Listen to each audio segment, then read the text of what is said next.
naye obuzibu bwe buva twandibadde tukwata obukulembeze naye obuzibu bwe buva abaganda it is the source of conflict one kino njagala nkikugambye Honorable Mpuuga tasobola kusabumitinga under his excellence Kyagulanyi lwakusonga musinga amagezi experience n'obuvumu n'ebitabo inti tulemeddwa okukkiriza olaba nga President Museveni kye baakola abasajja bakkiriza President Museveni si yali asinga okutegeera ennyo naye they submitted under him okitegeera yabayita ba Dr. Kiza Besigye nga balina n'ebitabo okusinga President Museveni nalabyawo omwana yabuwandisa akantu ku mukutu gwe ogwa Facebook awo nagamba nti Honorable Nsibambi yabadde muna FDC yegasse ku NRM naye kyokka ate basinga okuba NUP ekibiina ekikulembera Robert Kyagulanyi Ssentamu kati nga yoza nti kigenderirwa kikyalina kubanga abadde muna FDC yalibadde akuba FDC gye yavudde nti empisiza bubi oba kyo baki naye akulaga nti yo taginyegako atakuba NUP opposition entuufu ye NUP wano mu Uganda era njagala bannayuganda bakitegeere nti President Museveni wayingira mu political party ajiri okutandikira ku XG kasarya secretary general wa party nalya president wa party mumanya mugenze kiba kiwedde kyovolaba Dr. Kiza Besigye akyayimiridde nti ne wakera ku machana global political party just living kuba is real wa opposition era bamutya nnyo kyovolaba Nsibambi wavaayo eri ajja kujja obulamu bwe bwonna atandike amaanyi ge gonna kuba omukago gotta ne NRM omulabe wa NRM ye NUP era Nsibambi ajamala obudde bwonna ngayogera ku His Kyagulanyi ayogera ku batya bwe babadde boogera zimbya amatama zimbya bibyoka bye yawulira na okuzimbya amatama gye yayita ne manifesto ya NUP teyagisoma tebajanjula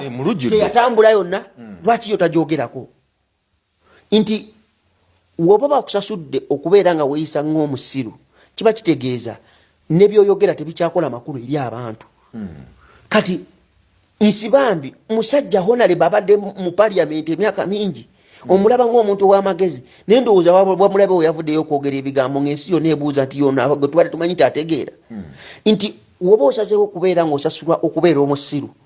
kiba kitegeeza naawe kennyini ebigendererwa byo nebyoyimirirako tebikyakola makulu eri abantu kati Nsibambi esawa zakakati ovunaanyizibwa bwe kwogera ku NUP kugikyaya kugivumirira kuvuma buli kimu kyobadde bakola kulaga saidi mbi eyaabwe teri political party talina weakness kyovola wa politics atambulira ku blackmail propaganda na media kuba omuntu wajja nayogera ekintu wano onajja kigula spinga naye okuddayo kirivaasinga kijja kubeera kizibu nnyo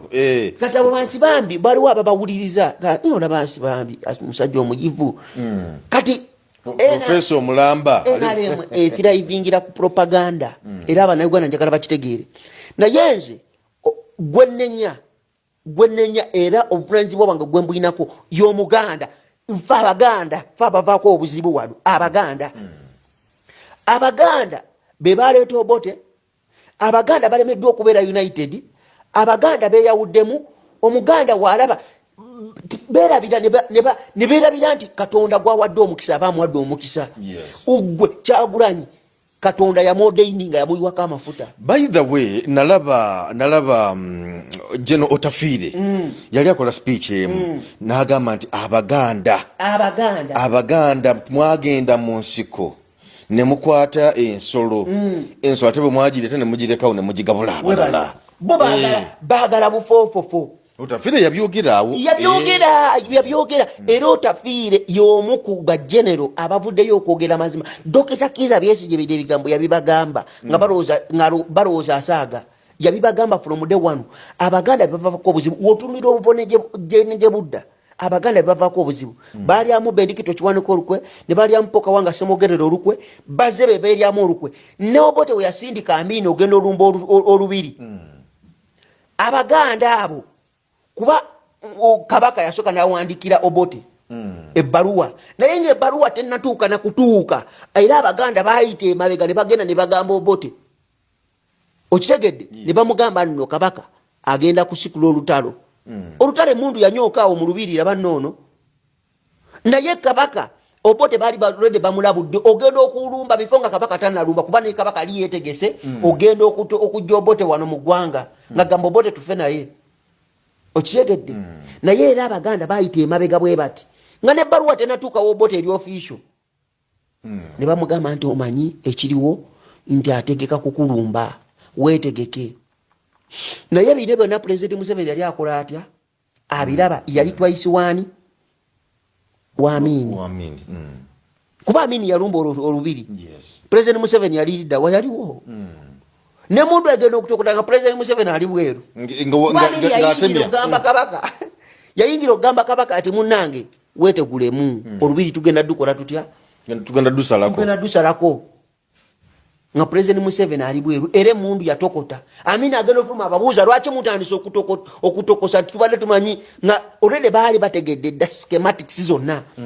abantu bategeere nti okuva emabega gye buva ne gye budda abaganda be batandika kino kweryamu nkwe kulyamu Bendikito Kiwanuka olukwe kulyamu Mpoka Wanga Semogerere lukwe bweze beeryamu enkwe wotulira mu modern day Mpuuga His Excellency Kyagulanyi akugambye iti dinausinga ogambe bannange bitaano nabifuna mu bukyamu bizeeyo bino bya bufuzi abantu ne woba ogambye kibizeeyo Mpuuga kyogamba iziwate bitaano Mpuuga ayina sente yandibadde akwata ku sente zinagamba ebitaano byammwe mbikoze ntya bibyo mbibaddiza n'alekawo Hammond n'asabumitinga kuba Katonda obukulembeze tabugaba forever era His Excellency ajatuka ekiseera kye nga kiweddeko ng'omukulembeze omulala asituse naye akaseera ako yabaako Katonda bwe yodoyininga so akaseera ka Dawudi katuuka nga kiri inevitable n'akaseera ka Mpuuga kalibadde kajja singa yasabumitinga anda His Excellency Kyagulanyi naye era abaganda ndowooza obalaba babedi bwanika beekutulamu obugulupu tebakkiriza nti omuntu abeera ordained aba ayitiddwa bo balowooza ebyabo bye bituufu eva baba bateeka mu nnyo obwongo okubala science ne babala eno ne babala eri ne beerabira nti obuvunaanyizibwa obututeeka wali President Museveni kye yakola abasajja bamukkirizamu ne badde mabegawe Dr. Kizza Besigye yali asinga President Museveni ebitabo kati wanene osanga omusajja nga abaddemu eniyupyomo n'agamba oyo muto wange Kyagulanyi ffe twamuzimba oyo muto wange Kyagulanyi naye nga President Museveni mu kugenda mu nsiko waliwo bwe yagenda nabo abali bamusinga obukulu naye ng'ebbanga lyonna lye babeera naye towuleko nga olega nti oyo muto wange Museveni ffe twamuzimba ekyo kiremya abantu wano nti omuntu eyayitibwa aba yayitibwa amafuta gabeera ku muntu atya omu amasannyalaze Katonda gawa omuntu atya omu pa generation Dr. Kizza Besigye yalina amasannyalaze okumala emyaka aga 20 naye nga baani abamulyamu olukwe baganda okitegeera abasajja babeera omwo Dr. Kizza Besigye yali too tolerant okitegeera ng'ayagala kuzannya politics oyo okubeera inclusive politics neerabira nti emirembe gye gyeyongera okubeera nga Jani Forodinga inclusive politics otagenda kukola ng'ozanya n'abantu mu political party nga bakulyamu olukwe weboogera ne President Museveni webaleeta ebisawo bya ssente His Excellency Kyagulanyi yamulabula n'amugamba nti tozannya don't compromise na muntu yenna alidde enguzi kati nze nkubuulira His Excellency Kyagulanyi tagenda kuvaawo era oyo yajja noteeka eggwala eddusu ku mukulembeze aliddako